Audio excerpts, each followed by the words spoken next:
Wow, I just had a really great experience talking to myself. I was making a video that I hadn't pressed record to, but I'll try to speed it up in this in recap. But what I had said, I began the video saying that a lot of our best opportunities are actually stolen opportunities, like just taking advantage of a situation that transpires. So I'm doing so right now, making a quick video as I wait to begin my shift. But what I wanted to just briefly talk about in this video, and I'll try to make it quick, is that I talked about most forms of pernicious aspects of the human experience in recent centuries being reduced to gentrification in essence, and thereby disenfranchised is the deepest essence of that. And then what I'm saying in this video is that the function and the actual mechanism at a very primal, at a very simple level is simple paternalism. If you take like a lot of chemistry, like all the different things we see, all what transpires around us can be appreciated in terms of chemistry on a certain level. Even what we know of as physics can be appreciated as chemistry, or maybe vice versa. But within chemistry, you have very simple, predictable motions and movements that are repetitive, mechanical, yet very organized and profound, and slightly profound also by how efficient they are, but how they actually move in such a way as to transcend linear logic. That's some of what's profound about chemistry and power in general. But with that, I would say that the fundamental feature of gentrification and disenfranchisement is paternal. It's felt as and functions through a mode of paternalism. So whenever a person has any degree of entitlement, or their judgment, or is more, has more weight than us in an interaction, whatever our relationship is to that person, whatever differential there is in actual like competence or development, it still is experienced as paternalism, and it feels like that, and it feels nasty at all times, whether it's a boss breathing down your neck, just anything that any level of entitlement, it comes across as paternalism. So I want to say that very deadly things are finer and finer and simpler. So we can take like what was discovered with the periodic table and what has been done with chemistry through that, or then like the discovery of I think the man is named Nobel, who is credited with the Nobel Peace Prize, but he had invented something that affects the way that automatic weapons work, like I think around like World War I. And that really amounted to experiences of hell at different times to the current day from that simple insight that he had. So I'm saying that very pernicious things that are a little bit below the surface, they're not in your face, but yet they can be more deadly and drastic than things that are in your face, where I would say that the pain and havoc that's been wreaked by his simple discovery, that noble person, could be similar to, but also it's not as in your face as the atom bomb, but even we can maybe say the atom bomb is also similar, where it's something very subtle and simple. The simplest of things, not simple, but the subtlest of things, the splitting of an atom, can amount to that much destruction. But yet, even going finer than that would simply be deeper and deeper into levels of gentrification and disenfranchisement that are a function of paternalism. So I would also say, I was mentioning that other video, I wanted to coin something that I was running with the insight of saying like digitalism.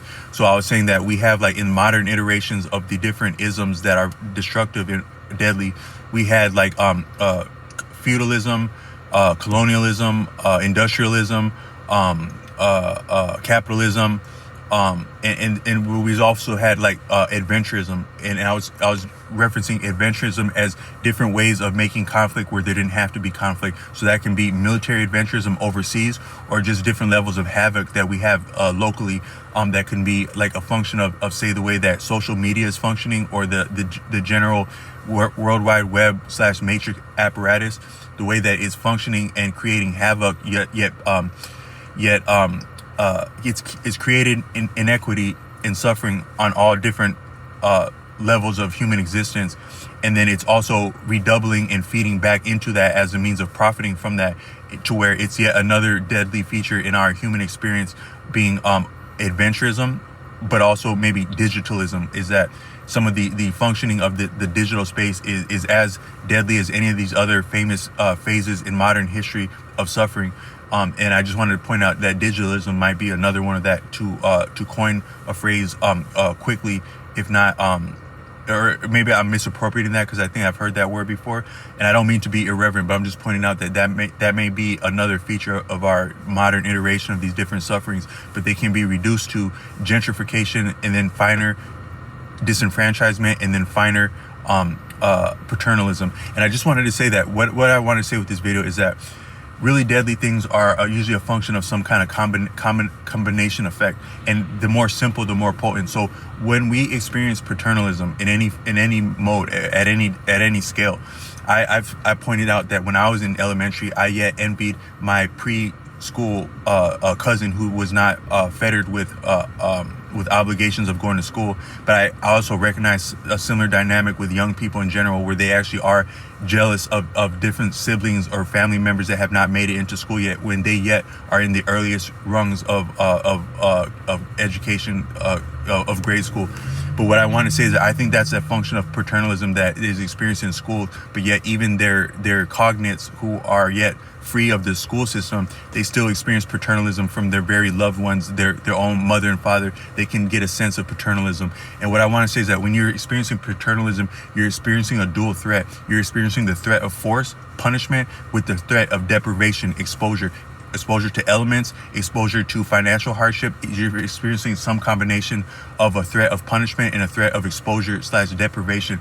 And that is the blunt, that is what you're feeling anytime you experience paternalism. And that's what's so damaging to the psychology of a person.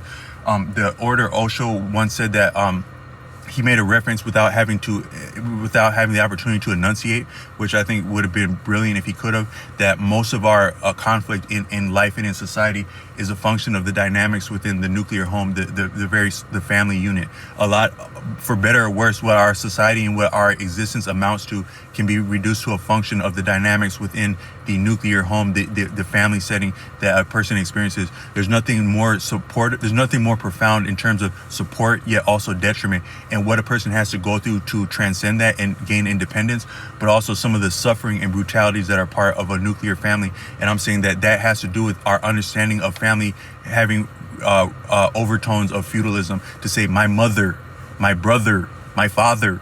These are like feudal, there's like allodio. I think the word is allodio. I don't actually know what that word means, but it felt right. But these are it's like, I think it is allodio actually. These are like feudal titles that have to do with lines of inheritance and mitigating and distributing resources. So we're functioning yet in our families as though we're part of a feudal unit and looking at each other that way, with the pretensions of duty and obligation and loyalty, such as we would experience in feudalism. But the actual economic realities of our families are not anything like a feudal lordship or like a manor or an estate, nothing like that. But we're having alcoholism, financial turbulence, all kinds of stuff, anything but an actual proper functioning manor, as in like a farm or something.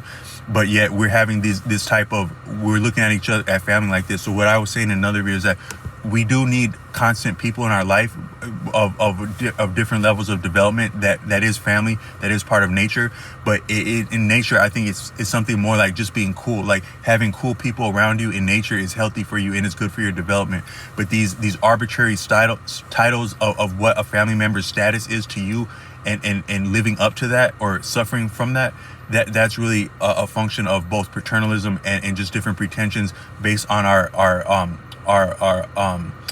hangover of feudalism, which it could be argued that we're still experiencing feudalism.